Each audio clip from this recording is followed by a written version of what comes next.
क्या होगा जब पूरी ही पृथ्वी पर एक खतरनाक इन्फेक्शन फैल जाएगा, जिसके बाद एक फैमिली इस पोस्ट एपोलिटिक दुनिया में खुद को बचाती फिर रही है। अब ये वीडियो एपिडेमिया सीरीज का दूसरा और आखिरी पार्ट है। तो अगर अभी तक आपने इसका पहला पार्ट नहीं देखा है तो लिंक नीचे डिस्क्रिप्शन और ऊपर आई बटन पर आपको मिल जाएगा। अब चलिए कहानी को पहले पार्ट से आगे बढ़ाते हैं। यहाँ सर्गे परेशान था क्योंकि एना को वो इन्फेक्शन होने से उसका बच पाना नामुमकिन होगा।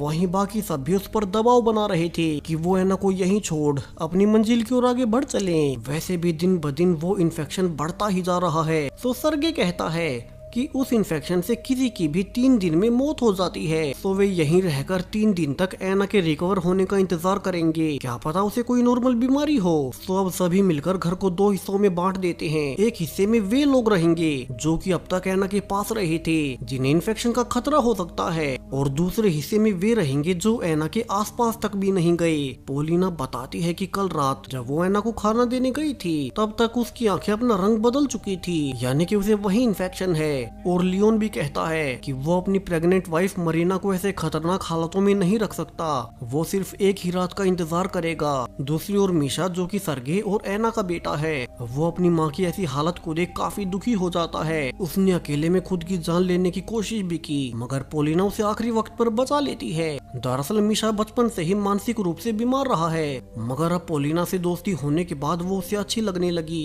हालांकि अब सुबह होते ही लियोन ने फैसला कर लिया था कि वो अपनी फैमिली को इन्फेक्टेड एना के आसपास भी नहीं रहने देगा। वैसे भी उसकी पत्नी माँ बनने वाली है, तो वो बोरिस से लोकेशन लेकर कहता है कि वो अपनी फैमिली के साथ पहले अकेला वहीं चला जाएगा और वहाँ जाकर उनके आने का इंतजार करेगा। सर्गे ये सुन और गुस्से में था क्योंकि उसी ने लियोन की फैमिली की उनके बुरे वक्त में मदद की, फिर भी उन्होंने अपना रंग फिर से दिखा ही दिया। सर्गे नशे में अपने पिता के पास जाकर कहता भी है कि उन्हें भी एरिना और एंटोन के साथ यहाँ से निकल जाना चाहिए। सर्गे को लग रहा था कि हर कोई उसका साथ छोड़ देगा, लेकिन उसे ऐसे नशे में देख उसकी एक्स वाइफ एरिना उसके पास आकर उसे संभालने लगती है। वो यकीन दिलाती है कि अगर एना को कुछ हो भी गया फिर भी सर्गे के पास उसकी दूसरी फैमिली तो है ही। वहीं दूसरी ओर एना धीरे धीरे मर रही थी और उसे बचाने के लिए पावेल एक आखिरी ट्रिक इस्तेमाल करता है। उसे यकीन था कि उसके ब्लड में एंटीबॉडीज मौजूद हैं, वो इन्फेक्शन से इम्यून हो चुका है। तो अब वो अपना ब्लड निकालकर एना में इंजेक्ट कर देता है, क्या पता उसके एंटीबॉडीज एना के इन्फेक्शन को भी ठीक कर पाएं। अब सभी पूरा ही दिन ऐसे ही परेशानी में बिताते हैं क्योंकि उन्हें लग रहा था कि आज का दिन एना की लाइफ का आखिरी दिन होगा। सुबह मीशा डरते हुए अपनी माँ को देखने जाता है जो कि बेसुध हालत में लेटी हुई थी। मीशा बड़े ही भारी मन के साथ वापिस से सभी को ये दुख भरी खबर सुनाने जा ही रहा था कि सरप्राइजिंगली पीछे से उसे एना की आवाज आती है जो कि अब खुद से बाहर तक आ गई थी। इसके अलावा उसकी आंखें भी अब फिर से नॉर्मल हो गई। मीशा यहाँ से भागकर अपनी माँ को गले से लगा लेता है, उसकी माँ फिर से ठीक हो गई। वहीं सर्गे और पावेल भी चेक कर कंफर्म करते हैं कि अब एना को कोई प्रॉब्लम नहीं। यहाँ सर्गे काफी खुश था, वो पावेल को थैंक्स बोलता है जो उसकी वजह से उसकी पत्नी बच गई। अब सभी यहाँ से अपनी मंजिल पर जाने के लिए तैयार थे, मगर उन्हें सुबह से ही बोरिस कहीं नजर नहीं आ रहा था और उसे ढूंढने पर उन्हें वो प्रेयर रूम में बेहोश मिलता है। पावेल उसे चेक कर बताता है कि बोरिस को हार्ट अटैक आया है, वो बस अब कुछ ही पलों का मेहमान है। और अब यहाँ से बोरिस आखिरी बार अपने बेटे सर्गे से कहता है कि भगवान ने उसे एना और एरिना दोनों फिर से लौटा दी, तो अब से उसे दोनों का ही ध्यान रखना होगा। जिसके बाद आखिरकार बोरिस ने भी दम तोड़ ही दिया था। उसने अपनी फैमिली को सरवाइव करने का एक मौका दिया, वो लेक वाला केबिन उसी का था।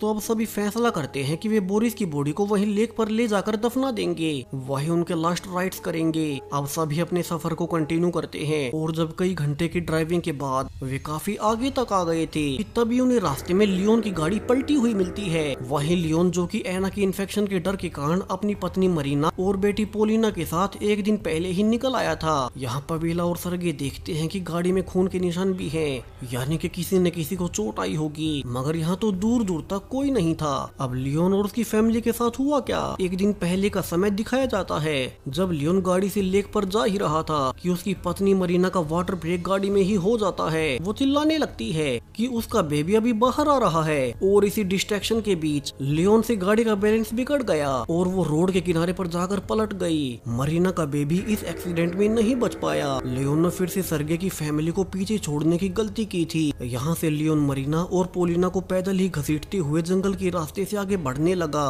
एक्सीडेंट से मरीना की हालत तो बुरी थी ही, वहीं वो अपने बच्चे को खोने के शोक में भी थी। तो वहीं पोलिना भी चल चलकर थक चुकी थी कि तभी लियोन को जंगल के बीचों बीच एक कैबिन दिखाई देता है। लियोन जल्दी से वहां जाकर गन पॉइंट पर अंदर घुसने की कोशिश करता है। दरअसल यहाँ सिर्फ एक औरत ही अकेली रहती थी, तो लोयन आसानी से उसे बंधक बना मरीना और पोलिना को घर में ले आता है। बाहर तो वे ठंड से मर रहे थे, तो वो जल्दी से होम ओनर को बेसमेंट में बंद कर अपनी पत्नी को आग में सेकने लगता है। उसके हिसाब से अब के समय में अपने परिवार के लिए उसे ऐसा करना ही पड़ेगा।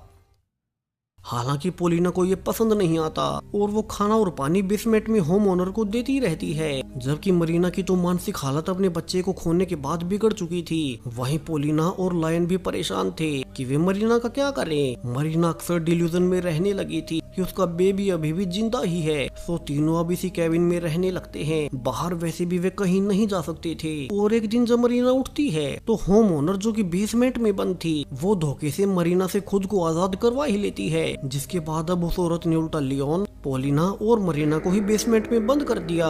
लोयन यहाँ मरीना को समझाता भी है कि अब उनका बेबी वापस नहीं आने वाला, सो उसे होश में आना होगा।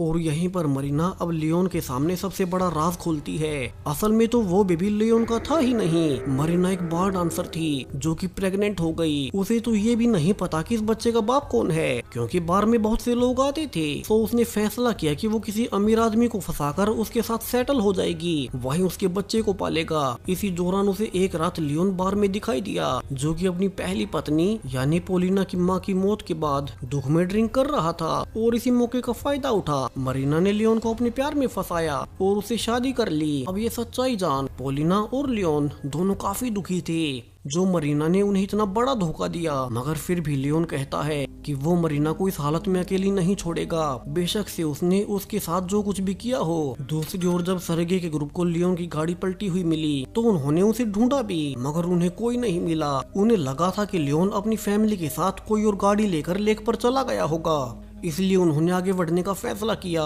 हालांकि मीशा उनके फैसले से खुश न था, क्योंकि उसे पोलिना की बहुत चिंता हो रही थी। एक वही थी जिसने आज तक मीशा को अच्छे से समझा था, वो उसे प्यार करने लगा था।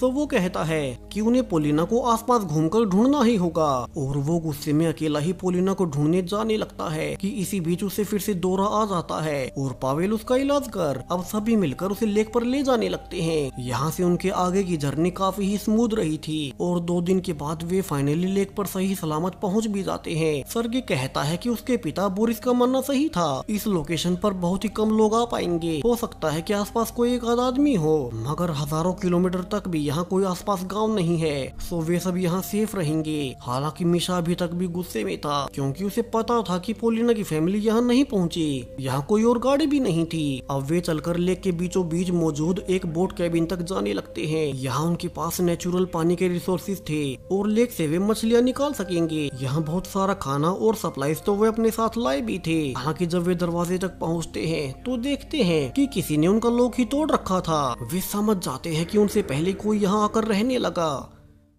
हालांकि अभी अंदर कोई नहीं था, यानी कि कोई बाहर आग जलाने के लिए लकड़ियां लेने गया है कि तभी उन्हें किसी के अंदर आने की आहट होती है और सभी छुपकर उसके अंदर आने का इंतजार करने लगते हैं। दरअसल ये तो सिर्फ एक लड़का था और सरगे गन पॉइंट पर उसे कहता भी है कि ये असल में उसकी प्रॉपर्टी है, इसलिए उसे अभी यहाँ से जाना होगा। सरगे उसे गन पॉइंट से ही लेक से ले जाने लगता है। अब उस लड़के को पता था कि इस लेक से बहुत दूर दूर तक कोई गाँव भी नहीं, कोई घर भी नहीं, यानी कि वो वैसे भी ठंड में मारा जाएगा। तो वो बहाना बना सरगे को ही मारने का प्लान बनाता है। हालांकि सरगे भी चालाक था और वो उसके अटैक करने से पहले ही उसे गोली मार देता है। उसे खुद के लिए बुरा भी लग रहा था कि उसके हाथों किसी की जान चली गई, मगर ऐसे पोस्ट एपोलिटिक समय में अपनी फैमिली के लिए उसे ऐसा करना ही पड़ा। वो वापिस से अपने परिवार के पास आ अपने पिता बोरिस की बॉडी को लेक के किनारे दफना देता है। बोरिस ने ही उन्हें रास्ता दिखाया जब वे मुश्किल हालातों में थे और यहाँ से सब एक साथ मिलकर एक नया जीवन शुरू करते हैं। उन्हें पता था कि बाहर शायद ही कोई उस इन्फेक्शन से जिंदा बच पाएगा, तो वे सब यहाँ बिल्कुल सेफ हैं। हालांकि अरीना को समझ नहीं आता कि वो करे क्या। जब एना इन्फेक्शन से बीमार थी तो उसे लगा था कि सरगे फिर से उसके पास आ जाएगा, मगर एना बच ही गई और सरगे उसकी भी उतनी ही केयर करता है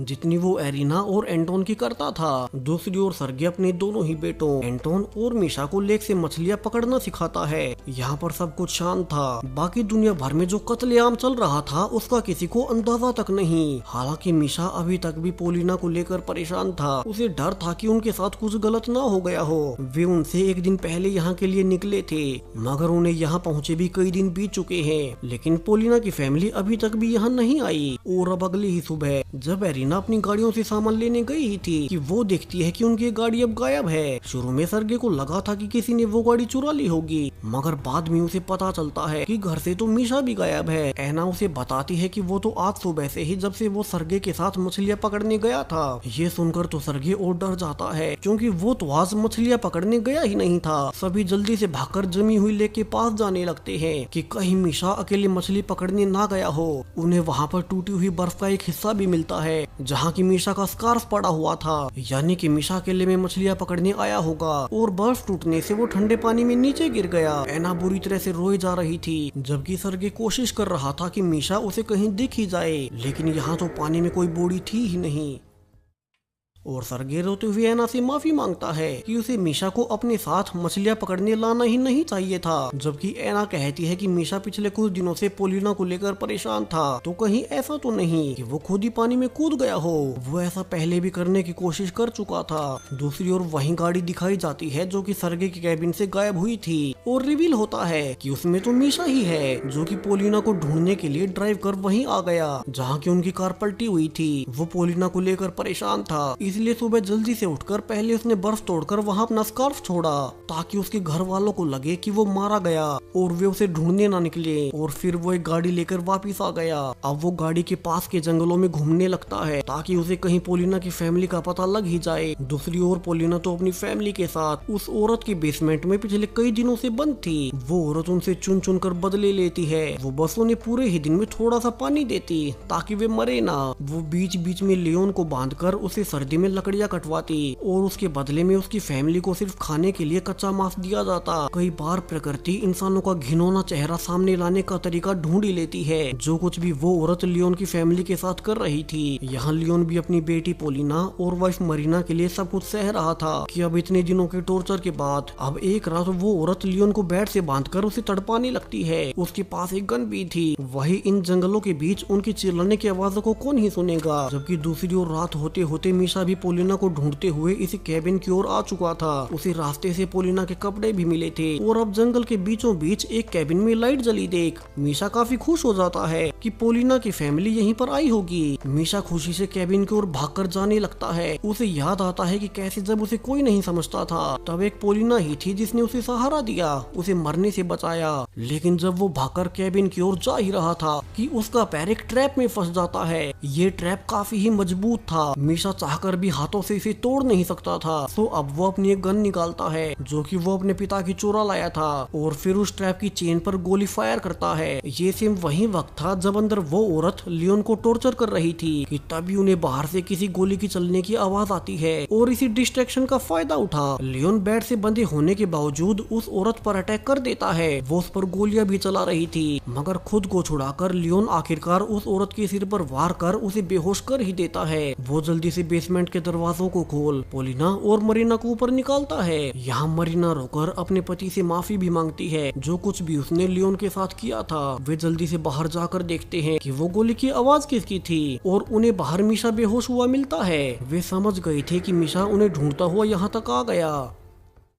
अब लियोन जल्दी से उसके पैरों से ट्रैप निकाल उसके घावों को ट्रीट करता है, जबकि पोलिना अपने पेरेंट्स के सामने ही मीशा को किस करते हुए थैंक्स बोल रही थी। वो उसके लिए यहाँ तक आ गया। अब थोड़ी देर में होश में आने के बाद मीशा उन्हें सब कुछ बताता है कि उनका ग्रुप उस लेक पर पहुंच ही गया जहाँ की वे आराम से रह सकते हैं। यहाँ लियोन मीशा को थैंक्स बोलता है और वे अब एक साथ मीशा की गाड़ी से वहाँ चले जाएंगे। अब लियोन जाने से पहले इस घर की ओनर को बेसमेंट से निकाल देता है। वो चाहता तो उससे अपने किए का बदला ले सकता था, मगर अब तक वो पूरी तरह से बदल चुका है। उसने अपनी पत्नी मरीना को भी माफ कर दिया जिसने कि उसे इतना बड़ा धोखा किया था। अब लियोन ने बदला लेना छोड़ दिया था। वो तो बस ऊपर वाले का शुक्रगुजार था जो उसका परिवार अभी भी उसके साथ है। वे सब जीवित हैं। सभी मिलकर मीशा की कार से बर्फ को साफ करते हैं। हालांकि अब वो स्टार्ट नहीं हो रही थी कि तभी उन्हें एक पादरी नजर आता है जिसे कि मैकेनिक का काम भी आता था, और वो उनकी कार को स्टार्ट कर ही देता है। अब मरीना सबके सामने अपने किए का पश्चाताप करना चाहती थी। उसने उसने किसी और के बच्चे को लियोन के सिर लगाया जब वो अपनी पहली पत्नी की मौत से दुखी था। हालांकि लियोन ने फिर भी उसका साथ नहीं छोड़ा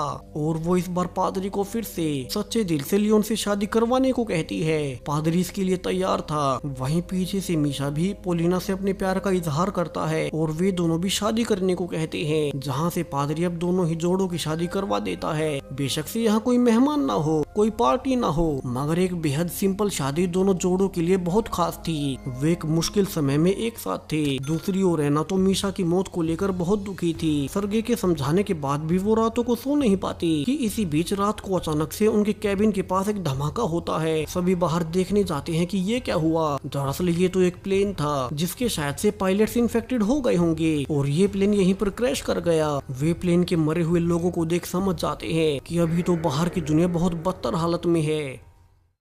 पावेल तो और ज्यादा परेशान था क्योंकि वो खुद एक डॉक्टर होने के बावजूद यहाँ शांति से जीवन बिता रहा है, जबकि बाहर पूरी दुनिया मर रही है। और अगली सुबह वो सबको इकट्ठा कर बता ही देता है कि वो फिर से मेन सिटी में जा रहा है। उसे तो यहाँ आना ही नहीं चाहिए था। उसे अपने रास्ते में कुछ दोस्त मिले और वो उनके साथ यहाँ शांति से आकर रहने लगा, जिस बीच वो अपना मकसद ही भूल गया कि उसे लोगों की जान बचानी है। अब उसे ऑलरेडी पता था कि उसके ब्लड से इस इन्फेक्शन का एंटीडोट बनाया जा सकता है, तो वो अभी नेशनल लैब में जाकर एंटीडोट बनाने पर काम करेगा ताकि दुनिया को इस इन्फेक्शन से बचा सके। अब पावेल सबको गुड बाय बोल निकल गया था और कुछ ही देर बाद जब सर्गे एंटोन के साथ ही था, उसे कुछ लोग आते हुए नजर आते हैं। दरअसल ये तो मीशा था जो कि लियोन के परिवार को यहाँ ले ही आया। सर्गे भागकर मीशा को गले से लगा लेता है। उन्हें लगा था कि वो मर गया होगा, मगर अब फिर से फाइनली सबका रीयूनियन हो ही गया। सर्गे यहाँ से अपनी दोनों ही फैमिलीज एरिना और एना उनका साथ देगा। वहीं अब तो लियोन का परिवार भी यहीं आ चुका था, जबकि मीशा भी पोलिना के साथ काफी खुश है। वे सब यहाँ एक साथ मिलकर बहुत लंबे समय तक शांति भरा जीवन जी पाएंगे। वहीं पावेल तो एंटीडोट बनाने गया ही है, तो जब उसके एंटीडोट से दुनिया फिर से नॉर्मल हो जाएगी तब वो उन्हें यहाँ लेने आ जाएगा। और इसी हैप्पी एंडिंग के साथ ये पूरी ही सीरीज यहीं पर खत्म हो जाती है। सो सीरीज पसंद आई हो तो वीडियो को लाइक करते जाएं। साथ ही सीरीज का आपका फेवरेट कैरेक्टर कौन सा था